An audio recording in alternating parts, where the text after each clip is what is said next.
Hello ಎಲ್ರಿಗೂ ನಮಸ್ಕಾರ. ನಮ್ಮ ಒಂದು ಫಿಲಮ್ ಇಂಡಸ್ಟ್ರಿಯ ಅಪ್ಡೇಟ್ಗಳನ್ನ ಶಾರ್ಟಾಗಿ ಸ್ವೀಟಾಗಿ ಸಿಂಪಲ್ಲಾಗಿ ನೋಡ್ಕೊಂಬರೋಣ ಬನ್ನಿ. ಇನ್ನು ಮೊದಲನೇದಾಗಿ ನೋಡ್ತಾ ಬಂದರೆ ಎಕ್ಕ ಈ ಒಂದು ಫಿಲಮ್ಸ್ಗೆ ಪಾಸಿಟಿವ್ ರೆಸ್ಪಾನ್ಸೇ ಬಂದಿದೆ. ಅಷ್ಟೇ ಅಲ್ಲ, ಈ ಒಂದು ವೀಕಲ್ಲಿ ಥಿಯೇಟ್ರ್ಗಳ ಹೋಲ್ಡ್ ಕೂಡ ಚೆನ್ನಾಗಿ ಇಟ್ಕೊಂಡಿದೆ. ಜಾಕಿಯಲ್ಲಿ ಪುನೀತ್ ರಾಜ್ಕುಮಾರ್ ಅವರ ಮ್ಯಾನರಿಸಮ್ನ ಇನ್ಸ್ಪೈರ್ ತಗೊಂಡಿರೋ ಇಲ್ಲಿ ಯುವನ ಆ್ಯಕ್ಟಿಂಗಿಗೆ ಎಲ್ಲ ಫಿದಾ ಆಗಿದ್ದಾರೆ. ಇನ್ನು ಎರಡನೇದಾಗಿ ನೋಡ್ತಾ ಬಂದರೆ ಜೂನಿಯರ್. ಈ ಒಂದು ಫಿಲಮ್ನ ವರ್ಡ್ ಆಫ್ ಮೌತ್ಗಿಂತ ಇದರಲ್ಲಿ ನಮ್ಮ ಹೀರೋ ಕಿರೀಟಿಯ ಎಫರ್ಟ್ಗೆ ಸಿಕ್ಕಾಪಟ್ಟೆ ಅಪ್ರಿಷಿಯೇಷನ್ ಬರ್ತಾ ಇದೆ. ಅದರಲ್ಲೂ ಸಾಂಗ್ ಮಾಡಬೇಕಾದ್ರೆ ಖಾಲಿ ಗಾಯ ಆಗಿದ್ದೇ ಆಗಿರ್ಬೋದು, ಸ್ಟಂಟ್ಗಳನ್ನೇ ಆಗಿರ್ಬೋದು ರಿಯಲ್ ಆಗಿ ಮಾಡಿದ್ದಾರೆ. ಒಬ್ಬ ಪೊಲಿಟಿಷಿಯನ್ ಮಗ ಆಗ್ಬಿಟ್ಟು ನೆಪೋಟಿಸಮ್ ಅಲ್ಲಿ ಫಿಲಮ್ಗೆ ಎಂಟ್ರಿ ಮಾಡಿಬಿಟ್ಟು ಏನೋ ಅಚೀವ್ ಮಾಡಬೇಕು ಅಂತಲ್ಲ, ಬಟ್ ಇದರಲ್ಲಿ ಇವರ ಒಂದು ಎಫರ್ಟು ಕೂಡ ಚೆನ್ನಾಗೇ ಇದೆ. ಅದಲ್ಲಿ ಆಡಿಯನ್ಸ್ನ ಅಟ್ರಾಕ್ಟ್ ಮಾಡ್ತಾ ಇದೆ. ನಿಜ, ಅವರ ಎಫರ್ಟ್ಗೆ ನಾನು ಕೂಡ ಫಿದಾ ಆಗಿದ್ದೀನಿ. ಬಟ್ ಕಾರಣಾಂತರಗಳಿಂದ ಈ ಎರಡು ಫಿಲಮ್ಸ್ನ ನಾನು ಇನ್ನೂ ನೋಡಿಲ್ಲ. ಬಟ್ ಆದಷ್ಟು ಬೇಗ ನೋಡಿ ಇವೆರಡು ಫಿಲಮ್ಸ್ನ ರಿವ್ಯೂನ ಅಪ್ಲೋಡ್ ಮಾಡ್ತೀನಿ. ಇನ್ನು ಮೂರನೇದಾಗಿ ನೋಡ್ತಾ ಬಂದರೆ ಕೊತ್ತಲ್ವಾಡಿ. ನಮ್ಮ ಯಶ್ ಅವರ ಅಮ್ಮ ಈ ಒಂದು ಮೂವಿನ ಪ್ರೊಡ್ಯೂಸ್ ಮಾಡಿದ್ದಾರೆ. ಅಷ್ಟೆಲ್ಲ ಪೃಥ್ವಿ ಅಂಬರು, ಗೋಪಾಲ್ ದೇಶಪಾಂಡೆ, ಕಾವ್ಯ ಶಿತು ಇವರೆಲ್ಲ ಸೇರ್ಕೊಂಡು ಆಕ್ಟ್ ಮಾಡಿರೋ ಈ ಒಂದು ಮೂವಿ ನೋಡ್ತಾ ಬಂದರೆ ವಿಲೇಜ್ ಬ್ಯಾಕ್ ಡ್ರಾಪಲ್ಲಿ ಪೊಲಿಟಿಕಲ್ ಡ್ರಾಮಾ ಥರ ಕಾಣಿಸುತ್ತೆ. ಅದರಲ್ಲೂ ಅಂಥ ದೊಡ್ಡ ಸ್ಟಾರ್ನ ತಾಯಿ ಆಗಿರೋ ಪುಷ್ಪಾ ಅಮ್ಮ ಅವರು ಮನಸ್ಸು ಮಾಡಿದರೆ ದೊಡ್ಡ ದೊಡ್ಡ ಸ್ಟಾರ್ಗಳನ್ನ ಹಾಕೊಂಡು ಫಿಲಮ್ ಮಾಡ್ಬೋದಾಗಿತ್ತು. ಬಟ್ ಒಂದು ಹೊಸ ಒಂದು ಟೀಮ್ನ ತಗೊಂಡು ಆ ಒಂದು ಫಿಲಮ್ಗೆ ಪ್ರೊಡ್ಯೂಸ್ ಮಾಡಿಬಿಟ್ಟು ಈಗ ಅವರೇ ಕೂಡ ಈ ಒಂದು ಮೂವಿಯ ಪ್ರಮೋಷನ್ಸ್ ಕೂಡ ಮಾಡ್ತಾ ಇದ್ದಾರೆ. ನಿಜ, ಈ ಒಂದು ಎಫರ್ಟ್ಗೆ ಮೆಚ್ಕೊಬೇಕು. ಈ ಒಂದು ಮೂವಿ ಗೆಲ್ಲಿ ಆಗಸ್ಟ್ 1ಕ್ಕೆ ಈ ಮೂವಿ ರಿಲೀಸ್ ಆಗ್ತಾ ಇದೆ. ಇನ್ನು ನಾಲ್ಕನೇದಾಗಿ ವೃತ್ತ, ನಮ್ಮ ಕನ್ನಡ ಮೂವಿ. ಇದರ ಒಂದು ಟ್ರೈಲರ್ ರಿಲೀಸ್ ಆಗಿತ್ತು. ಈ ಒಂದು ಮೂವಿನ ನೋಡ್ತಾ ಇದ್ರೆ ಎಕ್ಸ್ಪೆರಿಮೆಂಟಲ್ ಜಾನರ ಒಂದು ಸೈಕಲಾಜಿಕಲ್ ಥ್ರಿಲ್ಲರ್ ಮೂವಿ ಥರ ಕಾಣಿಸುತ್ತೆ. ಅಷ್ಟೆಲ್ಲ ಇದರಲ್ಲಿ ನಮ್ಮ ಹೀರೋ ಏನೋ ಡಿಸೀಸಿಂದ ಟ್ರೈಲರ್ನ ನೋಡ್ತಾ ಇದ್ರೆ ಸಫರ್ ಆಗೋದನ್ನು ಕೂಡ ನಾವು ನೋಡ್ಬೋದು.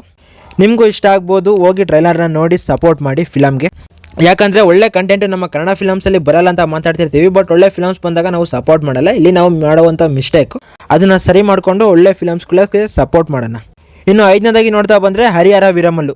ಪವನ್ ಕಲ್ಯಾಣ್ ಡೆಪ್ಯೂಟಿ CM ಆದಮೇಲೆ ರಿಲೀಸ್ ಆಗ್ತಿರೋ ಮೊದಲನೇ ಫಿಲಮು. ಈ ಒಂದು ಫಿಲಮ್ ತುಂಬ ವರ್ಷಗಳ ಕಾಲ ರೆಡಿಯಾಗಿ ಇವತ್ತು ರಿಲೀಸ್ ಆಗಿದೆ. ಬಟ್ ಫಿಲಮ್ಸ್ಗೆ ಮಿಕ್ಸ್ಡ್ ಆಗಿ ಬರ್ತಾ ಇದೆ. ಅದರಲ್ಲೂ VFX ಪೂರಾಗಿದೆ ಅಂತ ಬೇರೆ ಹೇಳ್ತಾ ಇದ್ದಾರೆ. ಒಟ್ಟಿಗೆ ಇದರಿಂದ ನಮ್ಮ ಕನ್ನಡ ಫಿಲಮ್ಸ್ ಎಕ್ಕ ಮತ್ತು ಜೂನಿಯರ್ಸ್ಗೆ ಇನ್ನೂ ಥಿಯೇಟ್ರ್ಗಳು ಉಳ್ಕೊಳ್ಳೋ ಥರ ಆಗಿದೆ.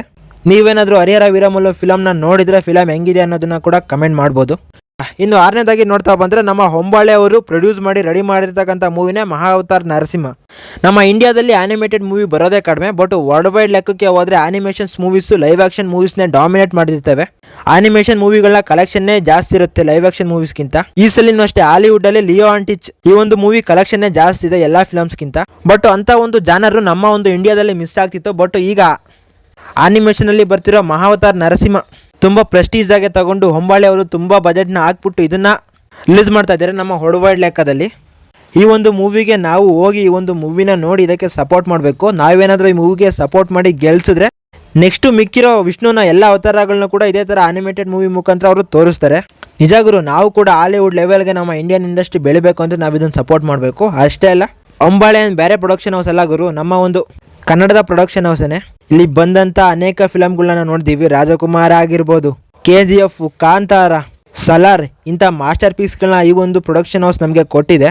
ಈ ಒಂದು ಹೊಸ ಪ್ರಯತ್ನಗಳಿಗೂ ಕೂಡ ನಾವು ಸಪೋರ್ಟ್ ಮಾಡೋದು. ಅಷ್ಟೇ ಅಲ್ಲ, ಫ್ಯಾಮಿಲಿ ಜೊತೆ ಹೋಗಿ ಆರಾಮಾಗಿ ಕುತ್ಕೊಂಡು ನೋಡ್ತಕ್ಕಂಥ ಮೂವಿ ಇದಾಗುತ್ತೆ ಅಂತ ನಾನು ಅಂದ್ಕೊಂಡಿದ್ದೀನಿ.